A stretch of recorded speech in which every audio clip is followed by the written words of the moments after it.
Welcome to the HR Certification Podcast, a podcast for HR leaders working towards their human resources certification with HRCI and SHRM. Join host Jessica Miller-Merrill, founder of Workology.com, an HR certification prep program, Ace the HR Exam, as she shares study tips, exam insights, and topical review for HR exams including the APHR, PHR, SPHR, SHRM CP, and SHRM SCP. Now here's Jessica with this episode of the HR Certification Podcast. Hey there, and welcome to the HR Certification Podcast. I'm your host, Jessica Miller-Merrill, and I'm so excited to have you here. My purpose, mission, and passion is elevating the HR industry, and in the HR Certification Podcast, I help HR leaders in their personal and professional development focus solely on their HR certification for SHRM and HRCI exams. This podcast is powered by Workology's HR certification prep courses and resources. To learn more about our courses and these resources, you can visit www.hrcertificationpodcast.com. Now, before I dive into today's podcast, I do want to hear from you. Give me a follow over on Instagram or TikTok at WorkologyBlog, where I'm happy to answer your HR certification questions. That's at WorkologyBlog. And maybe I'll feature your question in a new episode of the HR Certification Podcast. So in every single episode of the podcast, I cover information and resources designed to help you with your HR certification exams. This podcast is short. It's to the point so you can get your review and move on. The HR Certification Podcast is divided into different segments. In each episode, we're going to address a common question or HR topical area to assist you in your review an HR glossary term, and walk you through an HR certification exam question. Again, these are designed for the SHRM and HRCI exams, and that includes the APHR, the PHR, the SPHR, the SHRM CP, and the SHRM SCP. In the transcript notes of each and every podcast, I also share recommended resources and information to assist you in your review, and these are all available at hrcertificationpodcast.com. In this episode, we're answering your HR certification questions. I take my responses from your TikTok or my TikTok and your Instagram. Those accounts are at WorkologyBlog. You're going to ask me questions over there anytime. I'm here to support you. So let's start with our first question, which is over from TikTok. I'm going to link to the TikTok in the transcript of this podcast at hrcertificationpodcast.com so you can watch the whole thing again if you like. How to get started studying for your HR certification exams from TikTok. This audio and video is about 3 minutes. How do you recommend starting to study? It's a lot of information. This is SHRM and HRCI. Let's talk about how to get started. The best way to get started is to have a plan. So I would encourage you, first things first, head on over to Workology.com and click on the certification and get familiar with all the things. What is going to be on the exam? Where do you go to get the BOC or the BASC, depending upon if you're SHRM or HRCI. All that information is there. It's updated for 2024 information and beyond. We'll be updating it continuously. Head on over there, click on the certification that you are thinking about taking, and begin to review. I want you to get familiar with the BOC or the BASC to understand the kinds of things that are going to be on the exam. Once you have a familiarity of what's going to be on the exam, I want you to go through each competency and sub-competency and rate yourself a 1 to 5. 1, I don't know anything. 5, I'm a rock star. Fill that out and go back to look to see what topic is most likely to be on the exam first. So what areas are your weak spots that are most likely going to be on the exam, and start by selecting the first 2 to begin your review. From here, I want you to get on your calendar. Put times that you are going to be available to study on your calendar. These should be at least 30 minutes, no more than an hour in length, without taking a 15-minute break. So if you go longer than 45 minutes, you need to take an hour break. Now, get on your calendar and let's put some times that you're going to be studying. I would like to see 3 to 7 hours a week over the course of 12 to 15 weeks. So go ahead and let's put some times on your calendar. They need to be no more than 45 minutes long without a 15-minute break. You need to give your brain time to rest. So if you book an hour for yourself, make sure that last 15 minutes, that is time spent taking a break, doing something not related to studying for HR certification. Now go back to those 2 highest priorities of areas and start to review. Look at video, look at audio, make flashcards, talk about the information, get a study partner, use all the different mediums to be able to move this from your short-term to your long-term memory. Spend 2 weeks on these 2 categories, and once you feel comfortable, move on to the next 2 highest priorities. This is how you study for your exam. I do have a course that goes in depth. It is over 42 hours of audio, video training, tons of downloadables, over 300 pages, test questions galore. It's ACE the HR exam, so you can sign up there. I have a monthly or an annual subscription rate for you to get access to prep for your exam. Hope that answers your question. I hope answering questions like these helps you put together a plan of action to ace your HR certification exam. Again, head over to Instagram or TikTok at Workology Blog to ask your HR certification questions. Some topics in our HR knowledge base are incredibly complex, so especially the term and topics that I'm reviewing today. I want to dive into our HR glossary terms, so be prepared for a lengthy overview. This topic I'm reviewing today actually came from a comment over on TikTok of an HR leader who was thick in it of studying for their exam. They asked about the 4/5 rule. And before I explain that, I need to explain adverse action. So stay tuned here from an audio. It's 4.5 minutes long. I'm also linking to the TikTok and the transcript of that particular podcast or conversation at hrcertificationpodcast.com. Let's talk about the 4/5 rule. But before we do that, I need to walk you through adverse action. It's all going to make sense. Let's go.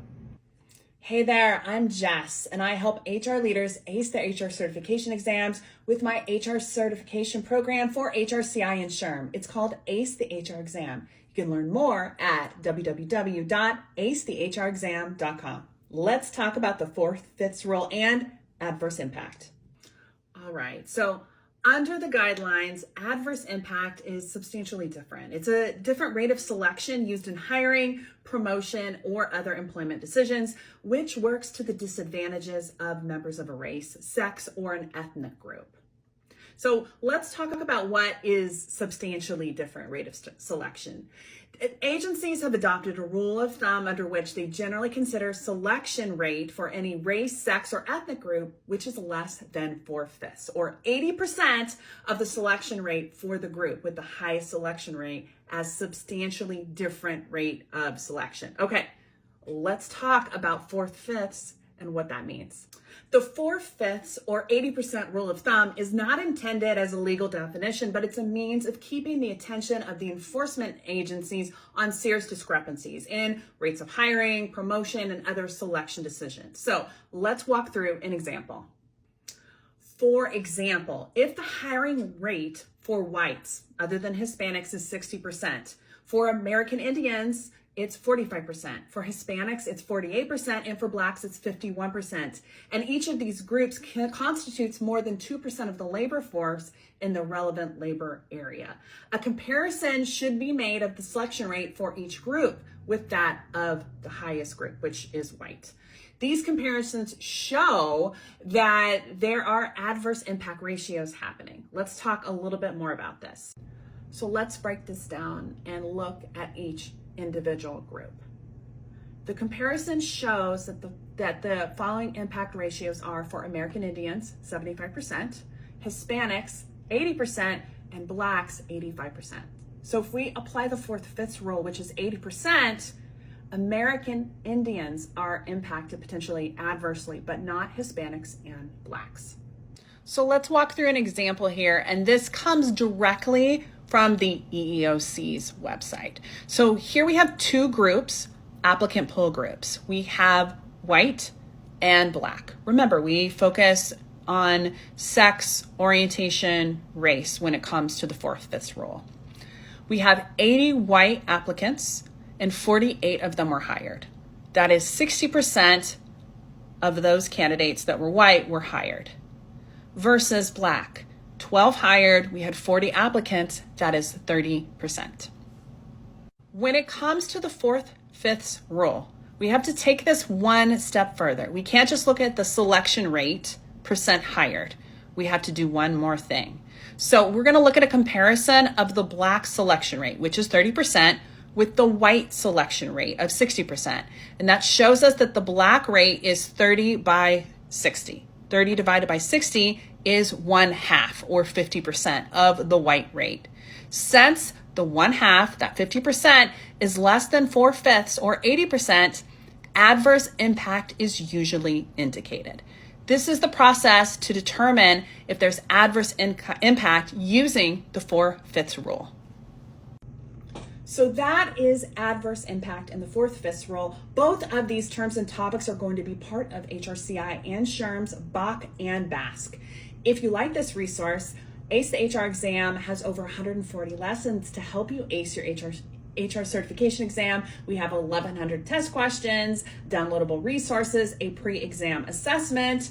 We offer a monthly subscription. You can go to www.acethehrexam.com to learn more. Happy HR certification prep. Let me know what other questions or support I can help you with. If this concept is a challenge, head over to the full video explanation so you can see the calculations over on TikTok. You can grab the link from this episode transcript at HRCertificationpodcast.com. I know that was a fast and rapid review, but it's time to take a reset while we move into our next segment on the HR Certification Podcast powered by Workology. I'm your host, Jessica Miller-Merrill. Now, Workology offers HR certification prep resources and courses. So you can learn more about our courses and prep resources by visiting HRCertificationpodcast.com or head on over to Workology. We offer a variety of prep resources, including physical products like flashcards and study guides, along with courses for all different types of learners. Most importantly, our courses are accessible for you whenever and wherever you are. Our digital courses are on demand and also accessible on our very own Workology app for Android and iOS. I do want to hear from you. Send me your questions over on TikTok and Instagram. It's at Workology blog. I'm happy to answer questions there or connect to talk more about HR certification prep. No question is a silly question. Send me over your questions. We are now moving to a special segment of the HR Certification Podcast where we review a HR test question. And we do this every single episode. These are all test questions that are covered as part of SHRM and HRCI exams. Before I share the question, I do want to give you a quick review of my HR test question framework. More information about this is on our Workology YouTube channel. I'll link to that video in the transcript of this podcast episodes. There is 5 steps to our HR test question framework. Step 1 is to read each question slowly and concisely. Step 2, identify the HR competency that the question is about. Step 3 is to eliminate the wrong answers. Step 4 is to WWSD or WWHD, which means what would SHRM or what would HRCI do? Think about the question written from the point of view of someone at HRCI at SHRM and choose the best answer. Step 5 is to go with your gut. Let's go ahead and get to our featured practice test question for this episode. What term refers to the unintentional discrimination that occurs when an employment practice appears neutral but disproportionately excludes a protected group from employment opportunities? Is it A, affirmative action, B, disparate treatment, C, adverse impact, or D, reverse discrimination? Let's go ahead and walk through this test question a second time. What term refers to the unintentional discrimination that occurs when an employment practice appears neutral, but disproportionately excludes a protected group from employment opportunities? Is it A, affirmative action, B, disparate treatment, C, adverse impact, or D, reverse discrimination? Drum roll, please. The correct answer is C, adverse impact. Adverse impact occurs when a seemingly neutral employment practice disproportionately affects members of a protected group unfavorably. It is unintended discrimination that can occur in areas of maybe hiring, promotion, or termination, despite no explicit discriminatory intent. Options A, B, and D, they're incorrect because they refer to concepts related to employment discrimination, such as proactive efforts to address inequality, that's affirmative action, intentional differential treatment based on protected characteristics, that's disparate treatment, and discrimination against majority groups, that's reverse discrimination, respectively. If you got this test question wrong, do not worry. Or maybe you're like, I don't remember what a term that was one of the options are. Just make a note, add it to your list, and you can add this into your daily review. That's how I like to do it. I do have more test questions that you can access in our test question bank, including 25 free test questions. And you can do that at hrtestquestion.com. HR certification is such an important step in your career, whether you are looking to increase your HR knowledge base, gain credibility in the office, increase your income earning potential, or prove yourself that you deserve to be here. Because I know that you do. You know that you do. Together, let's elevate the HR profession. Thank you for joining me on the episode of the HR Certification Podcast. My name is Jessica Miller-Merrill, and I help HR leaders ace their HR certification exams. Let me do the same for you. Know that Workology offers a host of courses and resources to help you ace your HR certification exam. Head on over to hrcertificationpodcast.com to learn more about how we help with your HR cert prep, including the APHR, PHR, SPHR, SHRM CP, and SHRM SCP exams. If you do have a question or suggestion for a new area of review for an upcoming episode of the HR Certification Podcast, send me a note over on Instagram or TikTok. It's at Workology Blog. Let me know what your suggestion is or idea you have for an upcoming episode. I'll see you next time on the HR Certification Podcast. Bye, guys.